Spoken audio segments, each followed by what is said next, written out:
Hey everybody, Rifter here. So today is going to be a spy gameplay. We're going to go over some tips and tricks and some things that I think about when I'm playing spy. We're also going to talk about a little bit later in the video different cloaks that I prefer using and when to switch off of spy and when you shouldn't pick spy. I think those are two very important things because there's a lot that goes into this class and making this class effective. So you see right there, I went for them. They all, no one has their back turned to me.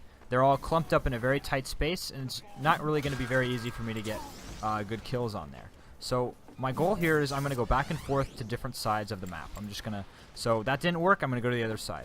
So now I'm okay, and we're just going to keep going back and forth. One thing as a spy that's very, very important is you need to be very calm, very calculated about the kills that you go for and the way that you move and act. Having your back to your enemies, a lot of the times, is the way to really get them to just walk in front of you, like with that heavy, and get a really nice backstab.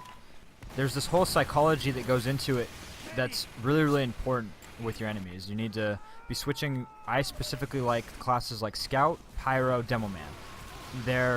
Those are kind of my three go-tos. I like to rotate between those. If you pick Scout and you're backpedaling or you're jumping around, which you'll see me do a little bit later in the video, look for that. It's a really, really, really effective way to look like you have normal move speed and for your enemies not to really notice you. So the weapons that I were using in this game, I was using the Diamondback, the Spicicle, and the Dead Ringer to start with. The idea with that is that that's pretty much the anti-pyro loadout for the most part. Every backstab and every kill that I get on a building with a sapper attached to it will provide me with a crit. So that's thing that just went down in the back right there, that dispenser, that's going to give me a crit on my Diamondback.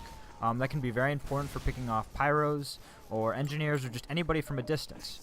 You'll also see that used a little bit more later. You see how, again, what I talked about earlier, moving back and forth to different sides of the map, that comes in real handy right here.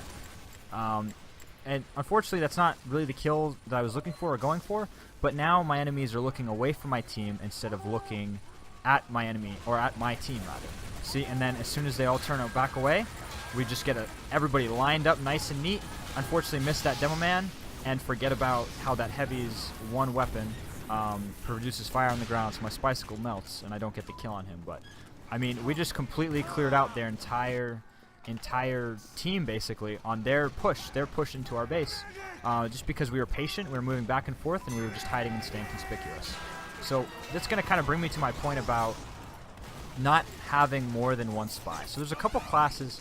Spy and Sniper are two classes that I find are very support classes and can be incredibly effective, but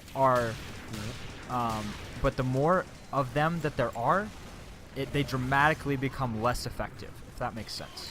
So, for example, you could have four soldiers on your team. They're all still going to do massive damage. They have lots of health. They can get a lot accomplished. If you have two spies, two snipers, three spies, they're just kind of too easily countered when they're in numbers like that. It's just not a good class to have a ton of. Unless you're on Dust Bowl, you don't want three snipers. And even then, you don't really want three snipers. It's just not that effective. But so as far as spy goes, I switched to the Cloak and Dagger here. And my reasoning for that is that the enemy team is very aware of my presence. There's another spy running around doing the same thing that I am. So it's much more important that I get behind them safely and quickly, as opposed to me dying and going behind them. Because if I die, they're gonna know I'm behind them. They're all aware at this point. They've all gotten killed so many times by spies, so they're ready for it. They're ready for the Dead Ringer. So I switch up my cloaks just so that I can get done what I need to get done.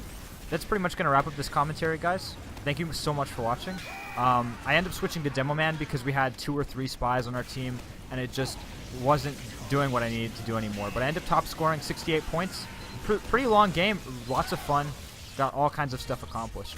Thanks so much for watching, guys. Hope you really enjoyed this commentary. Yeah, that's it. Peace out, guys.